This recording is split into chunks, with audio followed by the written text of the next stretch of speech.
ایک بڑی طویل اور بڑی پیاری حدیث ہے.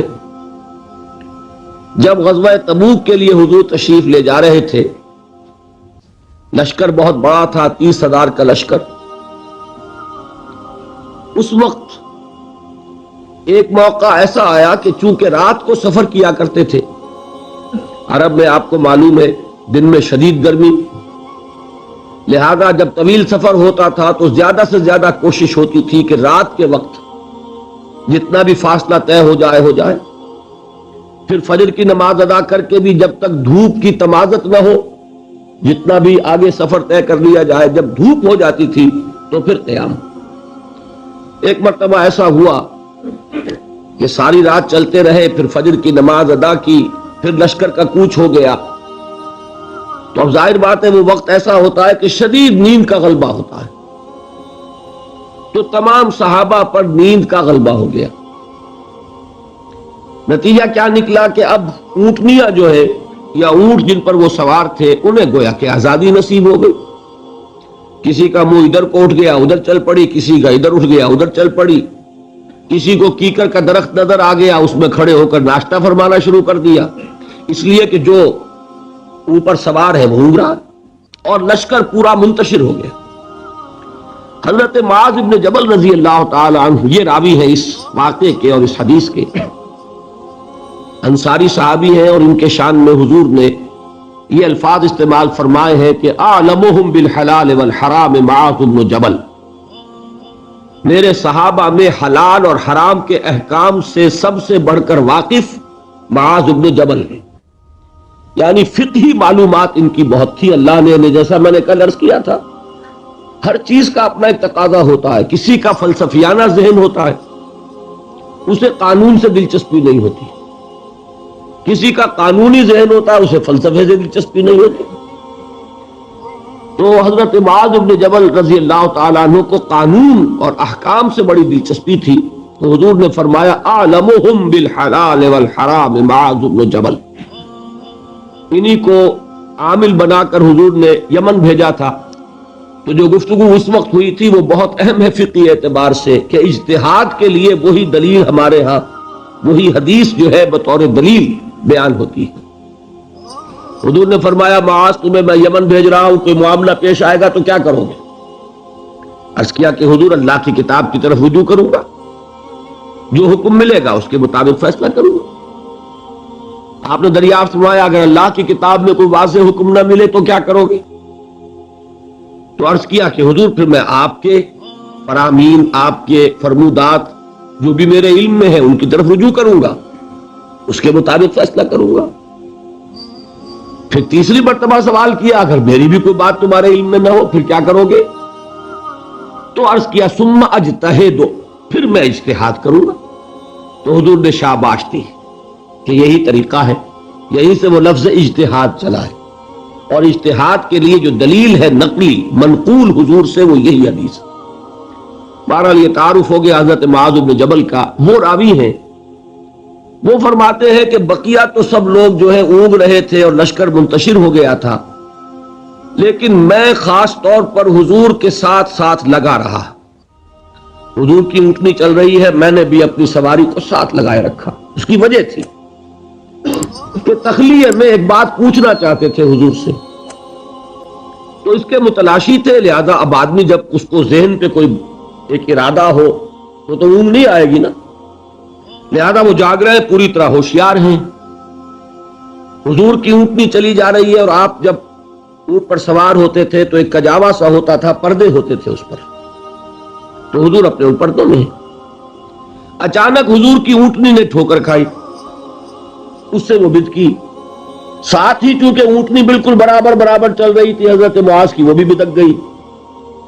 اب یہ جو ایک گڑبڑ ہوئی تو حضور نے اپنے اس ہودج کا پردہ اٹھایا اور چاروں طرف دیکھا تو نظر آیا کہ پورا لشکر منتشر ہو چکا ہے، فارمیشن نہیں ہے اور صرف معاذ ہے قریب. تو آپ نے پکارا یا معاذ. اب انہیں اور کیا چاہیے تھا؟ اسی وقت کے لیے تو یہ سارا انہوں نے اہتمام کیا تھا. انہوں نے عرض کیا لبیک یا رسول اللہ، میں حاضر ہوں اللہ کے رسول. حضور نے پھر آواز دی ادنو دونک، اور قریب آ جاؤ. قریب ہوئے، ادن و دونک اور قریب آ جاؤ، یہاں تک کہ الفاظ یہ ہیں کہ دونوں اونٹنیاں ایک دوسرے سے مس کرنے لگے، بالکل برابر برابر۔ حضور نے فرمایا معاذ سے رضی اللہ تعالی عنہ کہ میں نہیں سمجھتا تھا کہ لشکر اس طرح منتشر ہو گیا ہوگا اور لوگ مجھ سے اتنے فاصلے پر ہوں گے۔ اب اس کی جو اصل اہمیت ہے اس کو سمجھ لیجئے کہ اس طرح حضور کا تنہا چھوڑ دیا جانا یہ تو بہت خطرناک ہے۔ عام حالات میں بھی کوئی کمانڈر ہو، سپہ سالار ہو، وہ اس طرح اکیلا رہ جائے تو دشمن کو موقع ملے۔ تو حضور نے اس انداز میں فرمایا ما کنت احسب الناس کا مکانہم من بعد، میں نہیں سمجھتا تھا کہ اتنے فاصلے پر ہوں گے لوگ۔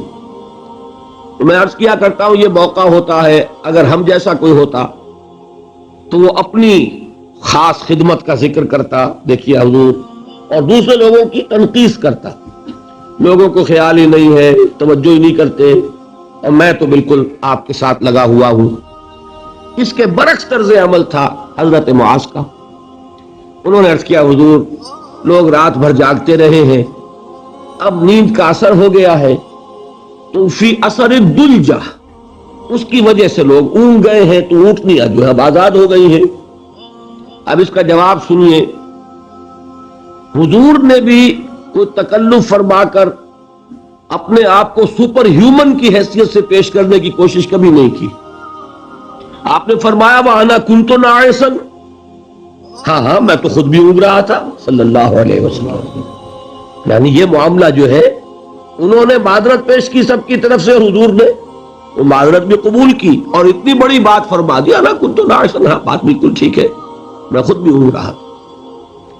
اب انہیں جو موقع ملا اور انہیں یہ اندازہ ہو گیا حضور مجھ سے اس وقت بہت خوش ہیں کہ میں جاگ کر چوکس ہو کر پوری طرح ساتھ ساتھ چلا آ رہا ہوں، تو اب حضرت معاذ عرض کرتے اذن لی، حضور مجھے اجازت دیجئے ان اسألک عن شیء، کہ میں آپ سے ایک سوال کروں، قد امرضتنی واسقمتنی واحزنتنی، جس نے مجھے نہایت دلگیر کر دیا ہے، غمگین کر دیا ہے، نہایت مجھے مریض کر دیا ہے، یعنی ایک ایسی دھن مجھ پر سوار ہے، میں سوچ سوچ کر بیمار ہو گیا ہوں۔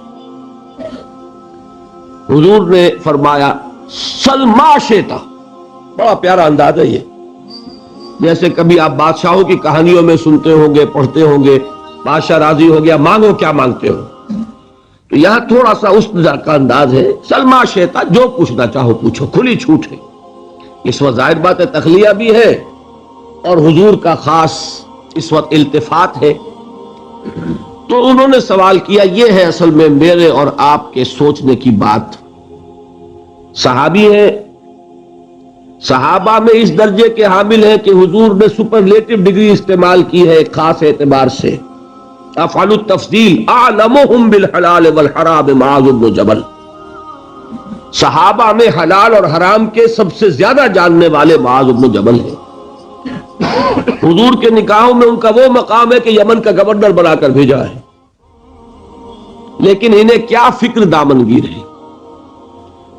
عرض کرتے ہیں حضور مجھے وہ بات بتا دیجئے، حدثنی بشیء یدخلنی الجنہ ویباعدنی عن النار، حضور مجھے وہ ایک بات بتا دیجئے جو مجھے جنت میں داخل کرا دے، جہنم سے چھٹکارا دے۔ یہ ہے وہ راہ نجات موضوع جس پر یہ ساری گفتگو ہو رہی ہے، اس کی اہمیت کیا ہے۔ انہوں نے یہ نہیں سمجھا کہ ہمارے لیے تو نجات ٹیکن فار گرانٹیڈ ہے، ہمارے لیے تو جنت میں سیٹ ریزرو ہے، ہم محمد کے صحابی ہیں صلی اللہ علیہ وسلم، ہمارے لیے کیا سوال، محاسبہ ہوگا اوروں کا ہوگا، جزا سزا ہوگی اوروں کو ہوگی، نہیں۔ ان صحابی کو یہ فکر دامنگیر ہے، اور کیا الفاظ کہے، قد امرضتنی واسقمتنی واحزنتنی، مجھے تو اس فکر نے بیمار کر دیا ہے، مجھے سخت غمگین بنا دیا ہے۔ مرض اور سقم، سقیم، انی سقیم، یہ معلوم ہوگا آپ کو، بیمار کو کہتے ہیں، اور مرض تو ہے قد امرضتنی واسقمتنی واحزنتنی۔ اب اس کا جواب حضور نے جو دیا وہ اس وقت اس کے پورے الفاظ مجھے یاد نہیں، لیکن وہ وہی ہے جو سورۃ العصر میں آ رہا ہے ہمارے سامنے. شہادت دو اللہ کے سوا کوئی معبود نہیں اور میں اس کا رسول ہوں، اس پر جم جاؤ، اور اللہ کے ساتھ شرک ہرگز نہ کرو، اور اسی پر تمہاری موت واقع ہو جائے تم جنت میں داخل ہو جاؤ. اچھا، جواب تو مل گیا. اب شرک کے معنی کیا ہے وہ ایک تقریر مکمل ہوگی. صرف یہ ہے کہ ان الفاظ میں تو یوں سمجھیے نہ کہ مضامین کے دریا ہیں جو کوزے میں بند کیے گئے. جو بات اس وقت مجھے بتانی تھی وہ یہ تھی. اس کے بعد اب حضور خود ایک سوال کرتے ہیں. یعنی میں کہا کرتا ہوں کہ اب دریائے سخاوت جوش میں ہے. تم نے جو پوچھا تھا پوچھ لیا، میں نے جواب دے دیا. افلا ادلک یا معاذ، تو اے معاذ کیا میں تمہیں یہ نہ بتاؤں براس ھذا الامر وعمودہ وذروۃ السنام منہ، کہ یہ جو دین ہے ہمارا، اس کی جڑ کیا ہے، اس کا تنا کیا ہے، اس کی چوٹی کیا ہے. میں نے عرض کیا تھا نا کہ حضور نے تمثیل اختیار کی ہے کہ دین میں کیا پہلے ہے کیا بعد میں ہے، کس کی حیثیت جڑ کی ہے، کس کی حیثیت تنے کی ہے، کس کی حیثیت چوٹی کی ہے.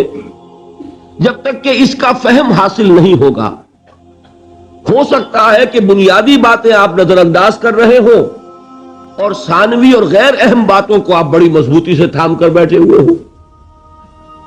اسی کو کہا تھا حضرت مسیح علیہ السلام نے یہودی علماء پر تنقید کرتے ہوئے کہ تم مچھر چھانتے رہتے ہو اور سموچے اونٹ نگل جاتے ہو. بڑے بڑے گناہ تو کر رہے ہو اور چھوٹی چھوٹی باتوں کے اوپر دست و گریبان، مناظرے اور جھگڑے. یہی حال ہمارا ہے آج. سود جیسا گناہ، اس میں پوری قوم ملوث. جھگڑا کس پر ہو رہا ہے کہ رفع یدین ہے یا نہیں ہے، ہاتھ یہاں بدیں گے یا یہاں بدیں گے، اس پر تو جھگڑے ہیں. من دیگرم تو دیگری، اس پر فرقے بازی. لیکن سود، رشوت، حرام خوری، یہ سب کر رہے ہیں. حالانکہ یہ ہے جڑ کی بات، وہ ہے ثانوی بات. اسی کو کہا کرتے ہیں کہ اشرفیاں لٹے اور کوئلوں پر مہر. اس قدر حماقت ہے. اشرفیوں کی حفاظت نہیں ہو رہی، کوئلوں کی حفاظت ہو رہی. یہ کیوں ہوتا ہے؟ سینس آف پروپورشن نہیں رہتا. کس چیز کی کیا اہمیت ہے، نسبت و تناسب درست رہے. دین میں جڑ کیا ہے، تنا کیا ہے. اب یہ تشریح حضور نے فرمائی اور اس کے لیے تمثیل اختیار فرمائی، وہ کس سے کی ہے؟ وہ درخت کی ہے. درخت کی ایک جڑ ہے، درخت اس پر کھڑا ہے، غذا وہاں سے مل رہی ہے. جڑ سوکھ جائے گی، درخت سوکھ جائے. پھر تنا ہے، پھر اس کے اوپر چوٹی ہے. درخت جو آپ لگاتے ہیں، فرض کیجئے آم کا درخت لگایا تو کیا جڑ کے لیے لگایا یا تنے کے لیے لگایا؟ آپ نے تو درخت لگایا ہے آم کے لیے. آم لگتا ہے چوٹی پر جا کر، لیکن جڑ کے بغیر تنا نہیں، تنے کے بغیر چوٹی نہیں، چوٹی نہ ہو تو آم نہیں. اس تمثیل کو ذہن میں رکھیے کہ آپ نے فرمایا افلا ادلک یا معاذ، اے معاذ تم نے جو سوال کیا وہ تو میں نے جواب دے دیا. مزید کیا میں تمہیں یہ نہ بتاؤں کہ براس ھذا الامر، اس کی جڑ کیا ہے، وعمودہ، اس کا تنا کیا ہے، اور ذروۃ السنام منہ، اس کی چوٹی کیا ہے. حضرت معاذ کو کیا کہنا تھا اس کے جواب میں؟ بِأَبِي أَنْتَ وَأُمِّي یا رسول اللہ فَقُلْ، حضور مجھ پر، آپ پر میرے ماں باپ قربان ہو، ضرور فرمائیے، اور کیا چاہیے. اب آپ نے فرمایا راس ھذا الامر شہادت ان لا الہ الا اللہ محمد رسول اللہ، کلمہ شہادت اس کی جڑ ہے.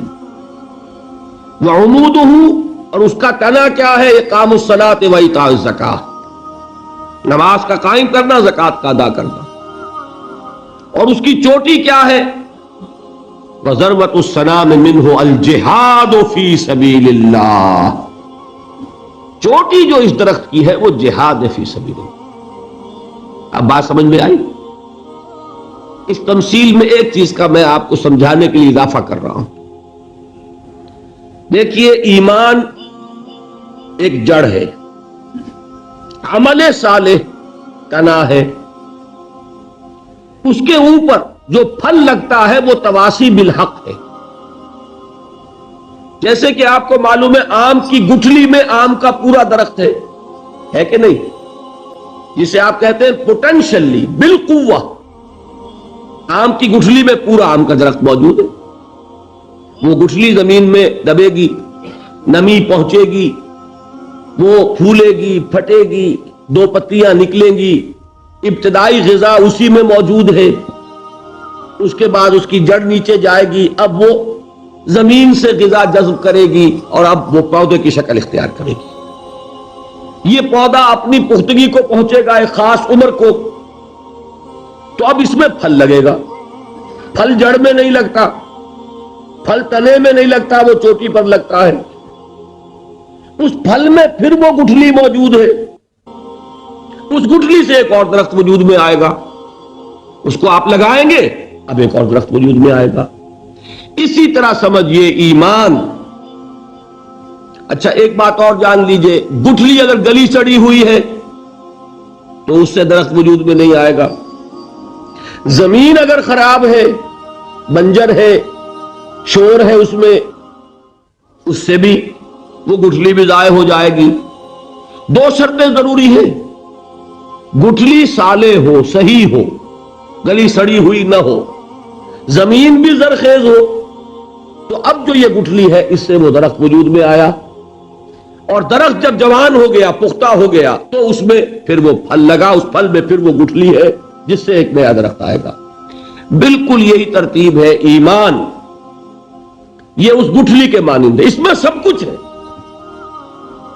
لیکن 2 چیزیں ضروری ہیں. ایمان صحیح ہو، سالم ہو، ناقص نہ ہو.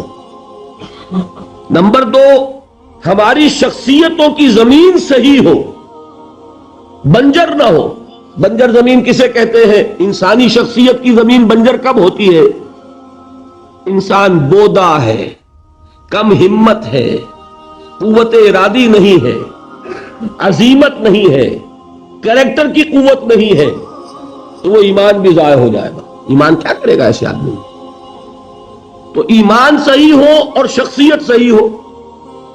اب یہ ایمان جو ہے تناور درخت کی شکل اختیار کرے، اس میں برگ و بار آئیں گے، اور جب یہ عمل صالح اپنی پختگی کو پہنچے گا، اس میں اب پھل لگے گا. اس پھل سے وہ بات اب آگے بڑھے گی، وہ ہے تواسی بالحق. جب آپ کا اپنا عمل پختگی کو پہنچ جائے گا تو آپ کے وجود سے حق دوسروں تک پہنچنا شروع ہو جائے گا. اسی کا نام تواسی بالحق.